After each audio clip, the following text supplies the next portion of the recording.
Welcome to the newest edition of Meet the Visionaries podcast, sponsored by the MIT Center for Real Estate. I'm curious yet excited about this particular episode because Viet Nguyen, a Center for Real Estate student, interviews Natalie Ambrosio Preudhomme, Associate Director of Moody's Analytics CRE, who will take us all on a journey to better understand how climate considerations are transforming the future of real estate.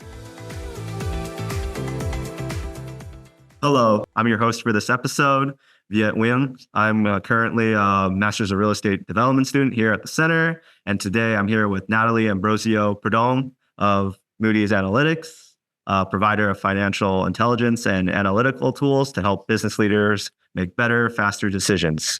Natalie is an Associate Director at Moody's Analytics on the Commercial Real Estate Thought Leadership Team, where she conducts research and outreach on the implications of climate risk and resiliency on real estate markets and the built environment. So welcome, Natalie. Happy to have you on today's podcast. Yeah, thanks so much for having me. It's great to be here. Yeah, so I first wanted to ask, so could you just give us an overview on Moody's Analytics commercial real estate and the range of solutions you guys offer to commercial real estate professionals? Sure, yeah. So Moody's Analytics CRE is essentially a data provider to inform decision-making for lenders, institutional investors, and brokers across the CRE industry. Our flagship in a CRE platform includes detailed financial and transaction data at the property and market level. It covers over 8 million properties, as well as hundreds of thousands of listings and hundreds of markets and submarkets. And so then we also have a range of additional products layered over this that are tailored to specific use cases. So I won't go into all of them, but for example, we have a portfolio manager tool for lenders, and we have our commercial mortgage metrics tool, which provides credit risk estimates for CRE portfolios. And then we also partner with Moody's RMS to provide detailed climate risk analytics. So including Climate on Demand, which is our platform that provides on-demand physical climate risk scores for real estate properties and portfolios. So that's a quick summary of who we are. Awesome. Very cool. Could you talk about your background and how you ended up in this space and how you got up at Moody's? Yeah, so I joined Moody's through the acquisition of 427, which was a physical climate risk data provider. So we essentially focused on providing mapping physical phenomenon and climate data to financial assets like real estate, as well as equities and sovereigns, and helping the financial institutions really understand how they can leverage physical climate risk data in their financial decision making. So that was kind of right during the time that the financial sector was very gradually waking up to the implications of climate change as a financial risk. And I sat kind of between our data and analytics team and the broader market. So I did a lot of translating essentially for the broader market and really helping educate around how to look at climate data, what the financial implications are, lots of research and writing and communicating with the market. And so then joined Moody's through the acquisition, played a few different roles at Moody's as we were getting integrated, and then landed into our CRE team, which has been really exciting to me to hone in our real estate. I've, like I said, covered all different asset classes, thinking about the implications of climate change, but I really enjoy focusing on real estate because it's so central to the human element to society's functioning and economies functioning. And it goes both ways. The real estate assets really depend on the people and economies, and then we all use real estate every day. And so I really enjoy focusing on the climate implications and solutions for real estate. Mm-hmm. So how's the research for real estate been different than just all the other sectors? I'm curious to get deeper. Yeah, so there's certainly a lot of similarities, but it's interesting in some ways. It's been easier to talk about the impacts for real estate because it is so direct and tangible. The asset that you care about is the physical asset that's being affected by a hurricane or a wildfire. or what have you, versus large corporation where it's much more scattered. You're thinking about their operations scattered around the world and the supply chain implications. And sometimes it's also obvious, but sometimes you have to connect a lot of dots to really unpack the climate impacts. While if you're just talking about a real estate asset, it's very tangible. And so I would say that's one of the kind of the key differences. And in many ways that I've seen the real estate industry moving a bit faster on physical risk than other industries, probably for that reason. Oh, interesting. I feel like that's like a first thing. The real estate industry is that. So, how does your role fit in with the rest of the CRE team at Moody's? Yeah. So, like you said in the intro, I'm on our thought leadership and economics team. And so I work with our economists thinking about like how we can weave climate data and the climate angle into other research that we're doing on the capital markets and space markets and CRE. And then just more broadly at MACRE, I kind of play that role sitting again between our research team, the sales team, the product team, and the industry. And so I help sales really understand like what it means to connect climate data to our traditional like financial products for CRE. I do a lot of engagement with the market at industry groups and conferences, and then bring back what I'm hearing to our product team around what the demand is for climate risk analytics. And then do a lot of research and writing using our data, our climate and real estate data when I can, and then also using other data in the market, just kind of to help everybody continue growing our understanding of these intersections. Mm-hmm. So when you first started at Moody's, was like demand like I would imagine it's exploded since then. So could you talk about how that change has been for you? So I started in 2017, and then we were acquired kind of gradually starting in 2019, but then it took a few years. And so when we at 427, at first when our founder would, call up investors and banks, they would be like, why do we need information on like millimeters of rainfall or like degrees centigrade? Like those are not data points that lenders are used to thinking about. But even, just in like the 2 or 3 years that I was there before the acquisition, it went from that to like central banks hosting conferences focused on the systemic risk of climate change. And so that understanding and demand really skyrocketed and has been continuing. I would say the evolution it's becoming more nuanced now. The whole industry is a lot more evolved in thinking than they were before. So the questions now are a lot more nuanced, which I think we'll get into. And the demand, it's just a lot. Especially in the real estate industry, there's an understanding now that folks need this data. But now it's past that point to really saying, okay, we need this data, but is what we have the right data, and how do we actually use this data? And we need more data and better data. And so I would say that's kind of how the demand has been continuing to grow, if that makes sense. Yeah. So essentially, if I'm getting this right, it's kind of switched from just like people just thinking about sustainability to like, oh, like it's actually a systemic financial risk now. Yeah, that's also been key shift that we've been seeing. Exactly. Moving from the sustainability departments to the risk departments in many cases.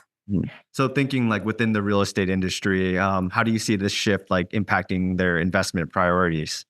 This has been really important, largely because it's been helping increase the demand for more data, better data, which has meant more transparency and has allowed investors and lenders to actually start wrapping their heads around what this systemic risk is and what risk they're holding in their portfolios. So shifting to looking at it as a systemic financial risk is helping to increase the demand for disclosures, which we can get into more. There's been lots of movement there, and just the demand for better data, which has then allowed banks and lenders to start systematically integrating this into their process. And of course, not everyone's at this point, but there are lenders, investors who have started integrating this systematically into their due diligence, so that climate risks are actually an integrated part of their decision making, which is a really important way to start addressing this risk. And then I'll also just flag that having this again, looking at it as a risk and having a growing understanding of the need for data means that more data on really quantifying the risks in turn also helps figure out and size the solutions that are needed. And sizing this opportunity around resilience investment is something that's really important to help catalyze more investment in the solution side as well. So I guess going back to your point just like a little bit earlier, talking about like the regulatory landscape, to elaborate on like how that's surrounding climate risk disclosure is evolving and how that's going to affect commercial real estate stakeholders?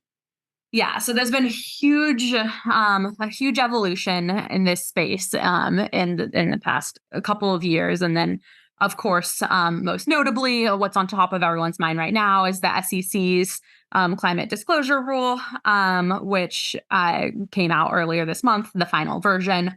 And so that's very significant, and I'll talk about that in a second. But it also comes on top of a rule published in California, focused on mandating climate risk disclosures, both emissions, scope 1, 2, and 3, as well as physical risk exposure, and then similar regulation in Europe. And so this SEC rule, which of course it's being litigated, but across the industry, we're really seeing market participants preparing for whenever it's officially ruled out. It was a scaled back version from the version that was originally proposed. So scope 3 emissions notably are no longer required. Also, issuers of asset-backed securities don't have to respond. However, that still leaves significant stakeholders for the CRE industry. Of course, it leaves banks who are publicly listed. It leaves REITs, and then large companies who all either have or lease CRE properties across the nation. And so that means that there's really multiple ways that it's going to affect CRE. Again, REITs might feel like the most direct, but then there's lenders, and I'll flag that it's interesting for lenders because the rule removed scope 3 and then said only scope 1 and 2 emissions required if they're material. And it did still leave the mandate to report on value chain risks, however, only if they're material. And so lenders for properties in their lending portfolio, it will likely mean that the first step is to identify which properties are considered material, and then to really hone in and identify what needs to be reported for those properties. So yeah, definitely a lot to unpack there, and lots of wide-ranging implications. Mm-hmm. So what would you say is the significance of scope 3 not being in the final set of regulations, like for the industry? Yeah, I mean, it's received a lot of commentary, both relief from a lot of industry participants, and then pushback from folks who really underscore how important it is. I would say the fact that this rule was published and for what it did include is massive and a huge step forward across moving forward relatively standardized climate risk disclosure across the U.S. I think the fact that scope 3 isn't mandated yet is okay. There's a lot to work on, and just this incremental step is pretty huge. I will also flag that there are several, like I mentioned at the top of this, there's several other regulations that do include scope 3. And so the California rule, which is likely also facing some litigation, but we'll see exactly what shape it takes, but that did include scope 3. So many market participants are already going to have to be disclosing, as well as the ISSB standards, which are kind of like they absorb the Task Force for Climate-Related Financial Disclosure. And so kind of the international voluntary standards that does include scope 3. And so there's still, I think, going to be investor demand for scope 3 disclosure, and we'll likely see that evolving kind of alongside. But I don't think personally that it's the end of the world that it's not included here. And I think that there's other things for them to work on and unpack here. So that's probably, I mean, many people are excited in the industry that it's not part of the rule. Yeah, just it sounds like it's going to be a matter of time, though, right? Like it'll happen eventually. Yeah, and I think that's important for market participants to keep in mind too. And I think this actually maybe helps them prioritize. So there's a lot for them to get their ducks in a row now, but it's important to kind of keep that in mind for the future. Mhm. So, like piggybacking off that, what do you see are like some key challenges that real estate developers and investors face when they are trying to implement these resilience and risk mitigation measures for the climate related risks or hazards? Traditionally, the biggest challenge really is measuring and sizing the risk. And so we again, once you get past that point of, okay, we understand that there's more severe floods, we've been experiencing more wildfire smoke, but how do we actually quantify what that means for our properties? So sizing that risk is the big challenge. I will say that there's been a lot of progress on this challenge, a lot of analytical and data developments, which we can talk about, but and a lot of just industry work, really trying to wrap their head, okay, how do we integrate this data into our processes? So that's a big challenge, but I'd say there's a lot of progress that has been made. And I think now the challenge has really, or the focus of challenges has really honed in on the resilience side. So, okay, once we've sized our risks, what do we do about it? And because resilience is pretty tricky to systematically quantify, because it's very asset and context specific, and it's also can be challenging to put a dollar amount on the value, because the point of a risk mitigation measure means that nothing happens, like the asset isn't destroyed or there's no damage, and so it can be hard to really like show that quantifiably, if that makes sense.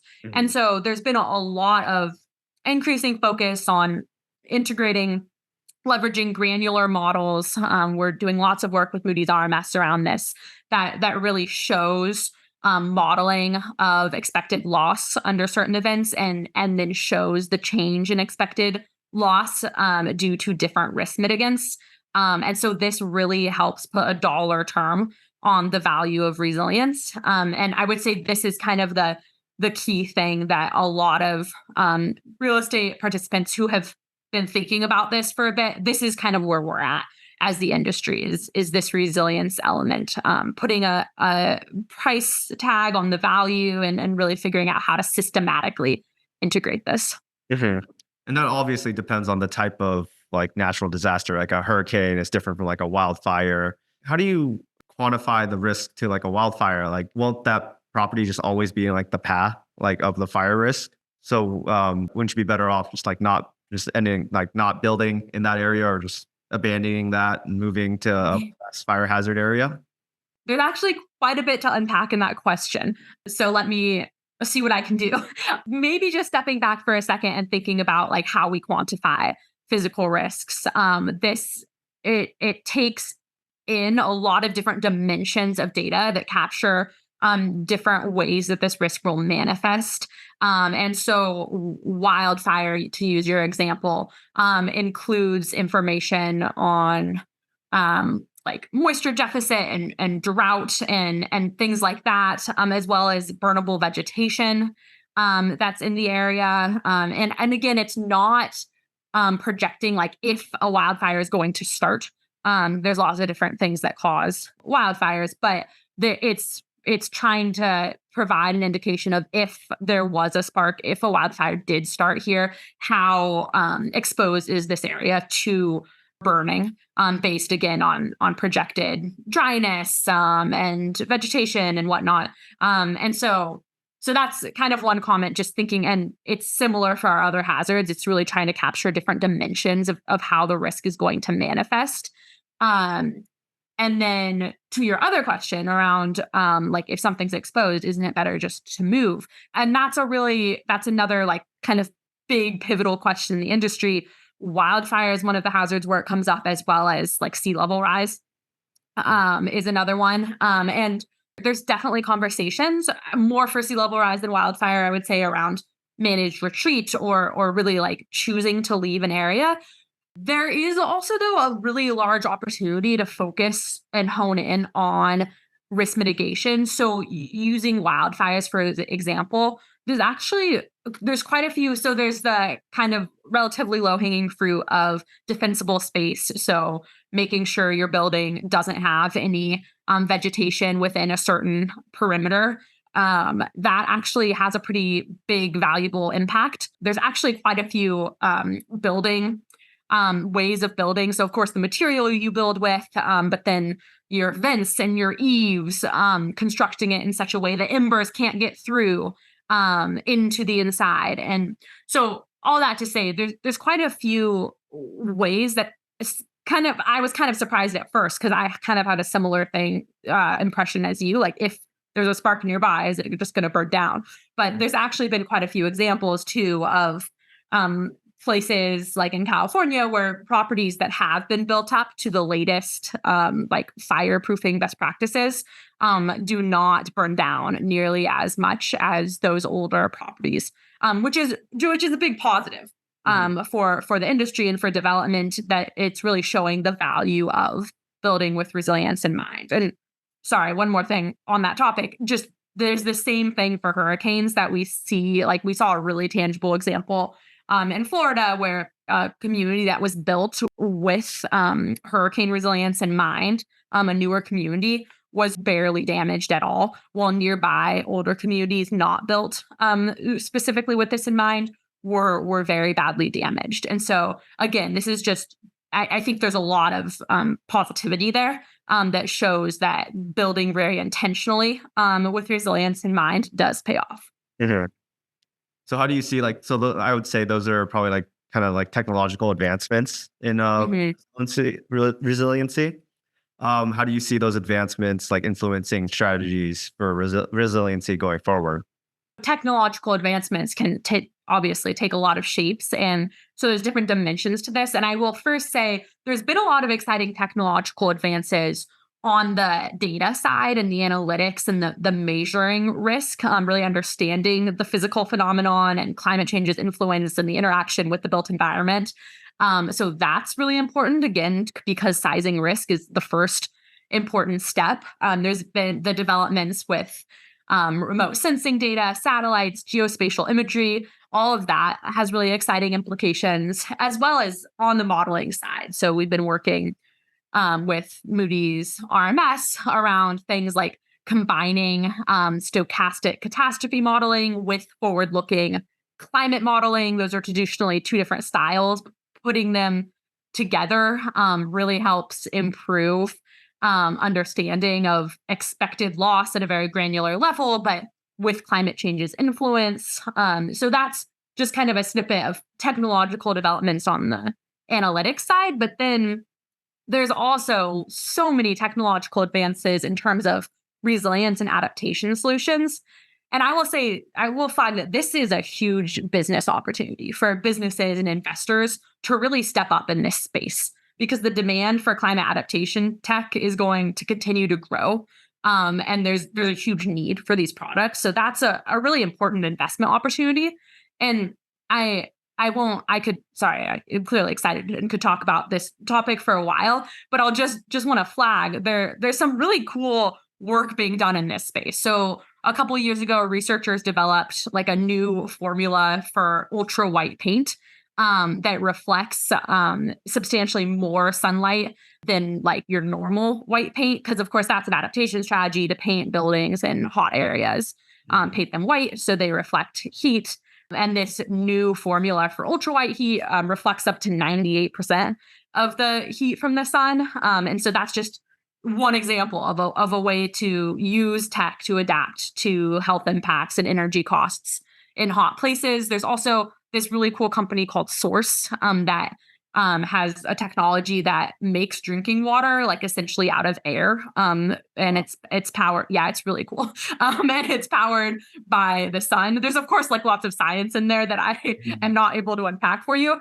But that's also, of course, a super cool innovation that has great implications for drinking water on construction sites and in healthcare and lots of other industries. And I'll just highlight one last thing. The other day, I was reading about researchers in Australia who are actually looking at the potential for using fungi for fireproofing. they've discovered a way to grow mycelium sheets and leverage like the natural fire resistant properties of these mushrooms, which are way less toxic, of course, than like our traditional flame retardants that we spray on buildings. Mhm. And so that's just, it sounds kind of wacky, but just another thing to highlight that there's a lot of really cool research and innovation in this space that has huge implications for resilience and is a really important financing opportunity because there is also a need for increased capital to continue this innovation. Mhm. Oh wow, that's crazy. Fun guy. So I guess going off that, what do you think are key priorities for real estate stakeholders in addressing climate risk and building resilience in the coming years? I know you just said like there's a huge opportunity here to invest in these new like technological advancements. So what else are you seeing in the industry? Yeah. And I will say, I think that's kind of like on the cutting edge and in like the tech and innovation and financing space on kind of more like central to traditional CRE stakeholders. I think there's a few different priorities that are top of mind right now. And they do vary a bit based on the specific stakeholder and the region that we're talking about. But I will flag that insurance costs is perhaps the most top of mind priority for CRE participants. We're seeing that the challenges in availability and affordability for insurance are causing CRE transactions to halt because borrowers aren't able to meet the requirements of their lenders.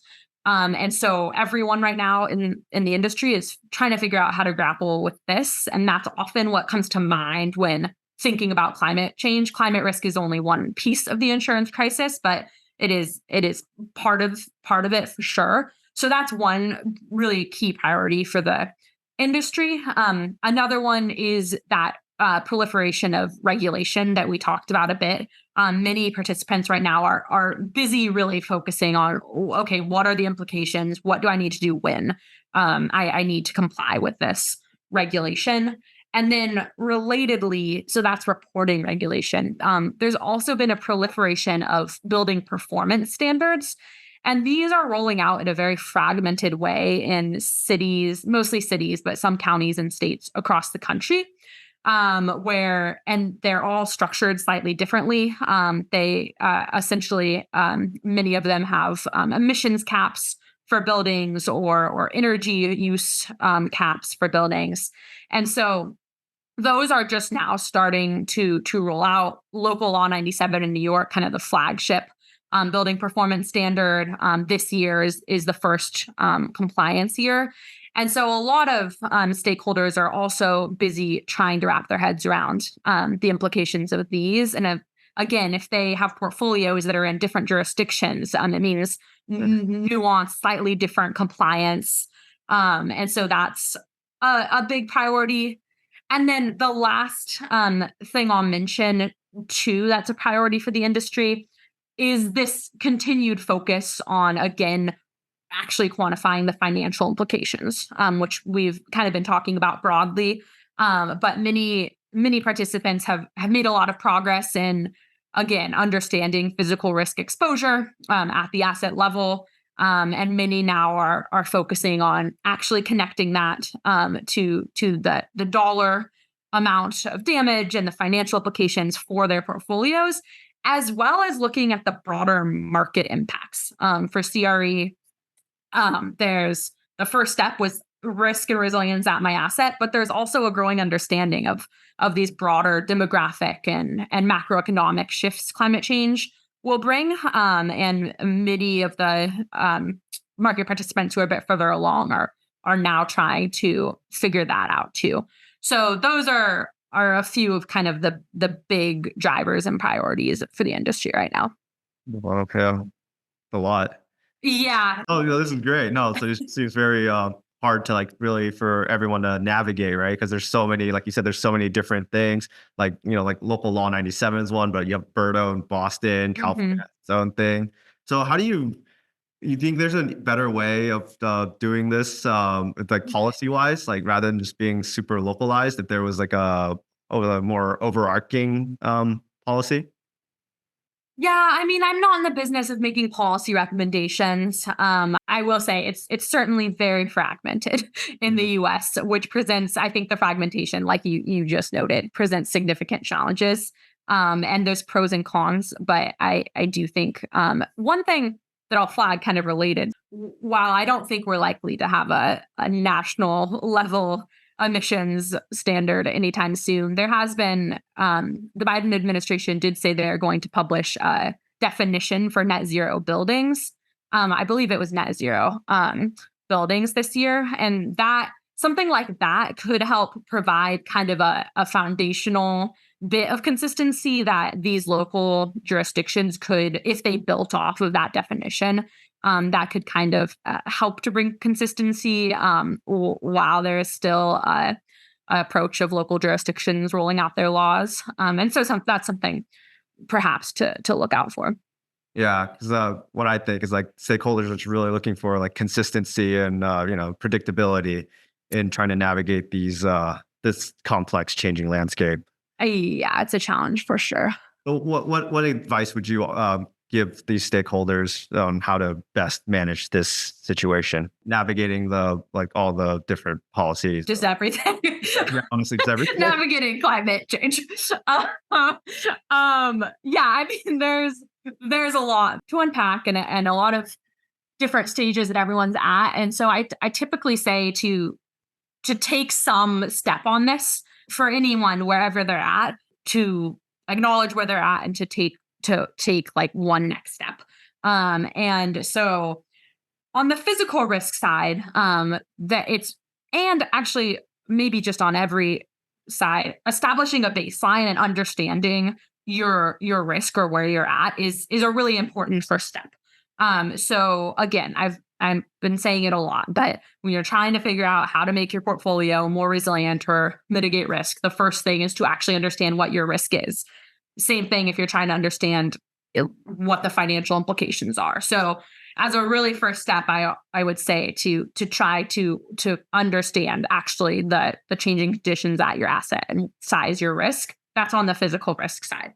On the transition risk side, the emissions side, which perhaps we were talking about a bit more with the rolling out of these laws, there are lots of steps that people can take kind of regardless of what law they're going to have to comply with. So understanding what your emissions are now, what your energy use is now in your portfolio is going to be useful kind of across the gamut. It will help you comply with these disclosure regulations. It will help you prepare to comply with the building performance standards. And so thinking through things like that, okay, what's a first step for me to take that is going to help me prepare to respond to everything, even if they all have slightly different requirements. So the first step is really understanding what your emissions are now, which is much more easily said than done. Yeah, that was great. Thank you for this, Natalie. This is really insightful, and I really feel like our listeners are really gonna gain a lot from listening to this. So, thanks again. Thank you so much.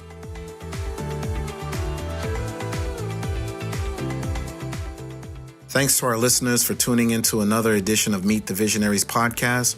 And please remember to stay tuned for future episodes by subscribing to our podcast or follow us on social media by visiting cre.mit.edu to learn more. Until next time, take care, listeners.